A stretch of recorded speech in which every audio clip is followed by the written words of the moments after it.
Hi, welcome to this video series on cryptography. Today I'm going to talk about an interesting public key crypto system developed back in 1973, or at least published in 1973 internally within the government headquarters in the United Kingdom, but was not published to the public at least until 1997. So this technique that I'm going to talk about has very interesting structure, very similar to RSA, which was published back in 1977 timeframe. So this technique that I'm going to talk about is due to Cox. He implements a public key crypto system idea using the same hardness problems in number theory. One of the hardness problem is basically factoring a large composite number, right? That's known to be hard, or at least that's what we all believe so far. This assumption is built inside into the crypto system, namely RSA, for example. And Cox actually developed something along the same lines back in 1973, and this was not published due to whatever intelligence highly classified restrictions, so they didn't really get that much recognition as RSA. Okay, but you will see today that there is not much difference between RSA and the Cox algorithm. They're pretty much the same with some minor differences. Okay, by no means I'm saying one is a copy from other, but there was kind of a startling analysis. I was comparing different crypto systems and I saw this. Okay, so the idea of this algorithm is pretty neat. You have sender and receiver, right? They didn't use Alice and Bob, but I'm going to use Alice and Bob. What they're doing is very simple. Let's draw this Alice. What Alice is going to do and what Bob is going to do. Okay, Alice is basically going to use Bob's public key, right? This is basic public key crypto system. What will Bob generate? Okay, Bob generates two prime numbers, P and Q, right? He keeps it a secret. And the prime numbers P and Q have some more structure, okay? One of the interesting properties it must satisfy is that P should not divide Q minus 1, okay? Why is that?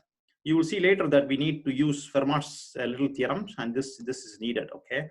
Similarly, Q should not divide P minus 1. So these two constraints must be satisfied by the primes P and Q. They are random primes picked randomly from a large sample.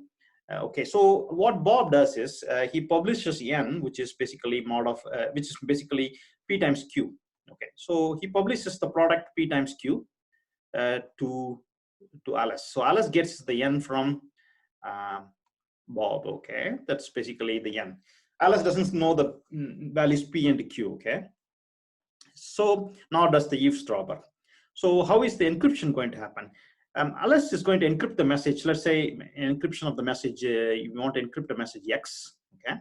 I'm avoiding M for a particular reason. I will tell you later. But encryption of X is simple as this: take the X, right, and raise it to power n and mod n. Okay. This is basically the encryption function Alice will run. Why is this a good encryption function? Well, first of all, let's convince ourselves this encryption function is a one-to-one function. Okay, from where to where? From Zn. Oops, one moment. Sorry, from Zn to right. This is a mapping between Zn to Zn. Okay, why is this a permutation or a one-to-one function? It's a one-to-one function because of a particular mathematical property that I will not prove, but I will state it here. Here you see the power is in n, right? If your power, whatever power that you're choosing, is relatively prime to the order of the group. Okay, what is the order of the group? If you take Zn star as a multiplicative group, right? Multiplicative group, the order of the group is pi of n. So which is, let me write it here because that's not quite relevant for this algorithm at this point, but let me write it here. There is an interesting fact that GCD of n, comma, pi of n is 1. Okay, we can prove that, but we will not do it here. Is 1. Okay, what is pi of n? Pi of n is the Euler's torsion function, right? If you know the prime factors p and q, you can easily compute this, right? P minus 1 times q minus 1. Okay, this is basically the pi of n. Okay, so since our exponent satisfies that property that GCD of n comma pi of n is 1, this encryption function is actually 1, 1 and onto function. Okay, that's just a side note. Okay, so how is Bob going to decrypt this data? So let's call this as y. Okay, so what Alice is going to send to Bob is basically this y. Okay, let's call this whole data as y. Okay, so now the question is for Bob. Okay, Bob gets this y, a large number in mod n. He has to get the x, right? That's the whole purpose. X is the secret message Alice wants to send. X is the secret. Okay, just to be clear. Okay, so how is this going to work now? So here comes some beautiful tricks of their algorithm, Cox algorithm. Okay, the first step of decryption function is to do something like this. Okay, there are 2 phases in the decryption function. The first phase, the decryption proceeds like this. Since Alice sent y and Bob knows p and q, Bob will compute pairs of private keys as follows. Maybe I should first explain that. Bob does use the extended Euclidean algorithm to find for prime p another number p prime, which is congruent to 1 mod. This is important. 1 mod q minus 1. Okay, so the question now is, how can we find a p prime? Well, Bob can find a p prime because he knows p and he also knows q. And the fact that p should not divide q minus 1 implies that, since p is a prime, implies that such a p prime will always exist. Okay, this will always exist. What Bob is going to now do is he takes the y and a p prime, right? And he computes decryption as follows. He computes y power p1, p prime, if you want to call it that way, p prime, in mod, this is important, in mod q. Okay, so let's reason about this for a moment. So you have y power p prime. Okay, well, how is y computed at the first place? Y was computed by Alice by taking x power n, right? Because that's what he's sending. Remember, in modular arithmetic, wherever y occurs, we can substitute by x power n. That's the whole purpose of this trick. So we can substitute this by x power n. What is n? N is same as p times q, right? N is same as p times q. So I will write it as p times q in one shot, and this whole thing has to be multiplied by p prime, right? This is this power. Okay, so when we multiply by power, exponent rule allows us to do something like this, right? Mod q. Now I will leave the mod again and again, so let's just consider this. So what is p times q times p prime? Remember, p times p prime is same as 1 times q minus 1, which means wherever p times p prime occurs, I can replace it by some constant k, we don't know what that is, multiplied by q minus 1. This is basically the definition of congruence, right?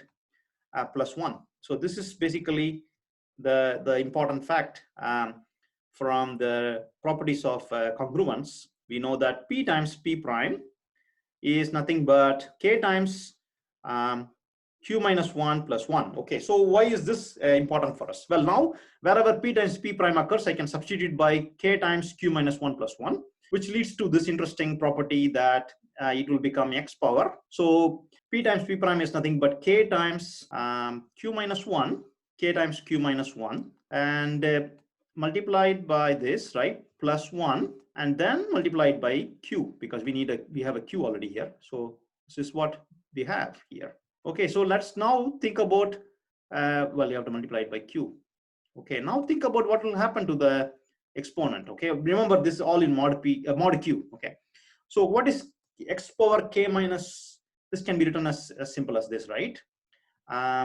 X power k times q minus 1, right, into q and into x power q, because 1 into q is q. So the beauty now is this, since it's mod q, what is the value of this whole expression? Remember Fermat's theorem? So let me write it here.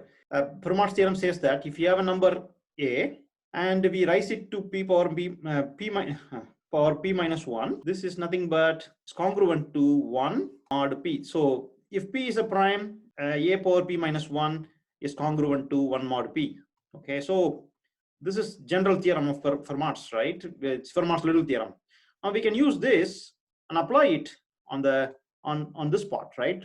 So what will happen to this part? This becomes 1 because x power q minus 1 is congruent to 1 in mod q, because we are working in q. Therefore, we have a q here, right? So this becomes 1. So 1 into x power q is nothing but x power q. So we found out that x power q mod q. Now again, we can apply Fermat's little theorem, and we can rewrite this as x power q minus 1 times x, which is nothing but x in mod q.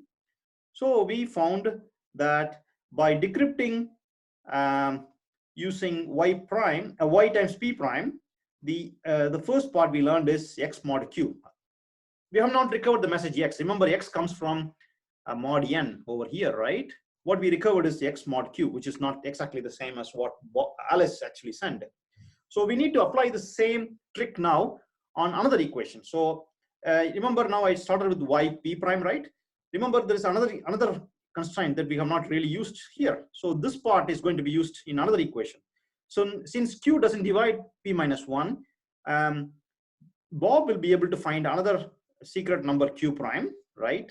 Since he knows q, he will be able to get a number q prime such that q times q prime is 1 mod p minus 1. So why would this helpful for us? Well, this is the same structure as the previous structure that we went through. So if we follow this procedure, instead of decryption using y p prime, we will do decryption of y q prime. We will get also x mod p. So what we got is basically two things. We got this pair. Basically, we got x. Bob got this actually, x mod p, because of this property, right? And applying it using decryption of y comma q prime, he will get x mod p, right? And he also has x mod q. Okay, so this is in a very good setup now. We have a pair. We know it's mod p and mod q. Now the question is, can we apply beautiful Chinese remainder theorem, right? We have the x mod p and x mod q. This is mod q. So this pair can now take us back to the original group Zn. So now all we have to do is apply Chinese remainder theorem and use x mod p, x mod q as the pair to find the x in Zn. Because remember, p and q are relatively prime. Therefore, we should be able to apply the Chinese remainder theorem and get back x in mod n. So this is exactly what this algorithm developed by Cox is. Okay, this is basically the algorithm developed in 1973. Now, a few things. This is same structure as RSA, right? Only one difference. At a high level, only one difference. RSA doesn't use power n. It uses a constant e, which is usually about 65,000 approximately.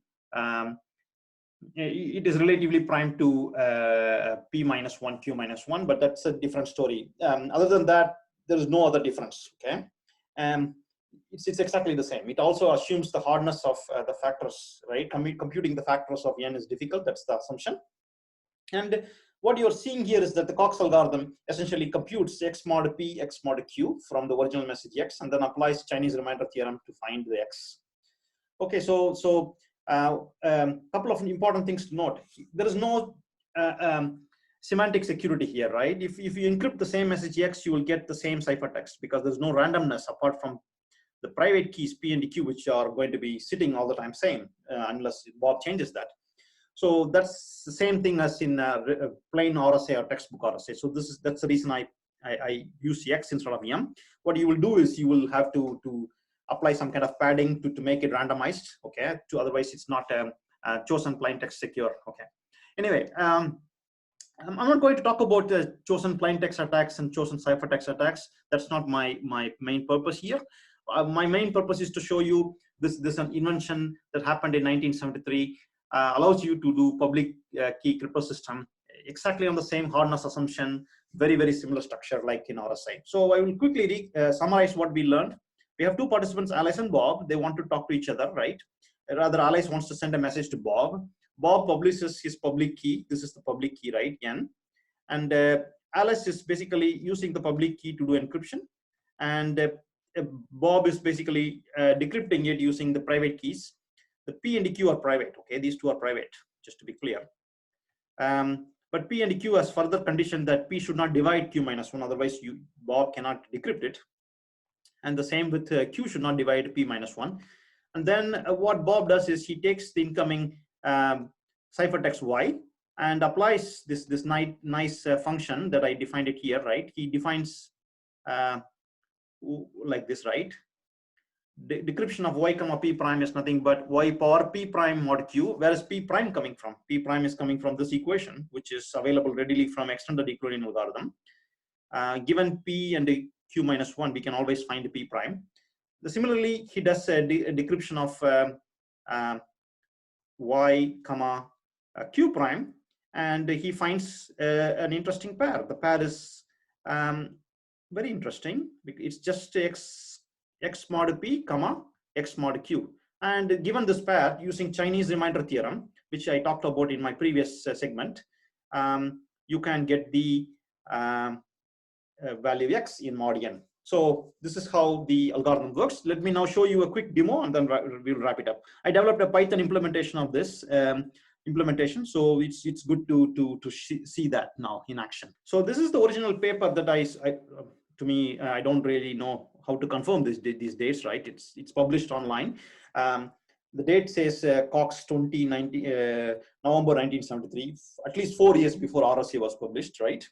And it's exactly having the same properties that I mentioned, only some small difference in terms of the notations. You know, I didn't use C because I was thinking C maybe ciphertext. So there, the C is the message that they're sending, D is the encoded data, and then the receiver decrypts and gets the C. That's the only difference. That's all. Okay. As you can see, it's only one page, and they summarized everything, whatever we talked about. So my implementation is here. I implemented completely on my own, except the prime number generation algorithm. I took it from Python library. Other than that, let me quickly explain what's going on here. Okay, so here is all the basic encryption, decryption functions, exactly the way we talked about. The encryption function takes the message x and modulus n, right? X power n mod n is what this is in Python. And decryption function, remember the decryption function, though here it takes a lot of arguments. I didn't use object-oriented programming. You need the private variables P and Q. For efficiency purpose, if you wanted to apply Chinese remainder theorem, a few of the constants can be computed once you know P and Q. I talked about how CRT works in my previous segment, so I will not go into the details. We can use it as a black box. So what is the first thing Bob does? Bob generates public and private key pairs, right? So he computes N, P, Q, and so on. He only publishes N, okay? So Bob sends N to Alice. Alice now, well, there are some more Chinese remainder theorem related computation Bob does to make it fast later. And then Bob is waiting for the message, of course. What is Alice going to do? Alice is going to encrypt some message, in this case, a demo of Cox version of public key crypto system. Usually you will apply padding in public key crypto systems, but in this case, we are not doing any padding. The same with raw RSA as well. Alice is encrypting the secret. Of course, she will not publish it to anybody in plain text. For demo purpose, I'm printing the secret. That's why Alice is sending to herself. Once the ciphertext is available, she's sending it to Bob. Bob takes the incoming data and then he decrypts it. Of course, nobody will print the message, but here I'm printing it to show you whatever Alice sent is exactly the same as what Bob received. Okay. So from an implementation perspective, there is no difference. All you have to do is just use the Chinese remainder theorem. The decryption algorithm we talked about on the whiteboard is exactly the same as I implemented here, right? You first take your message Y and do in P, and then you do the same in Q. Okay, so you have this nice property now, and we will just execute and see what happens. So Bob is generating public and private key pairs, which takes a little time, by the way, because we are talking about 2040-bit key size, and you don't do it every time. You do it only once. So I have not done a lot of optimization, to be clear. Okay, so let's walk through this output, much easier. So what did I do here? First is, let me clear this thing, make it clear. Let's run it one more time. Bob generates public and private key pairs. He's sending it to himself, right? Of course, nobody will publish the private keys. And then Bob sends to Alice, here is my public key, a large number, of course. And then Alice is encrypting the secret, right? In cryptography, we need numbers. So she converts her message into a number. And then this is not encrypted yet. It's just a conversion of ASCII to number. And then she encrypts it and sends the ciphertext, right? So let's see whether Bob gets exactly this same message after he decrypts it. And let's remember the first few numbers, 686977.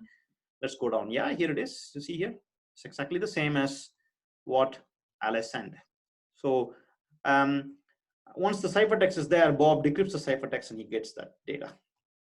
Okay, so it's basically the simple transformation of the number ciphertext y using Chinese reminder theorem. You get the initial message that was sent by Alice.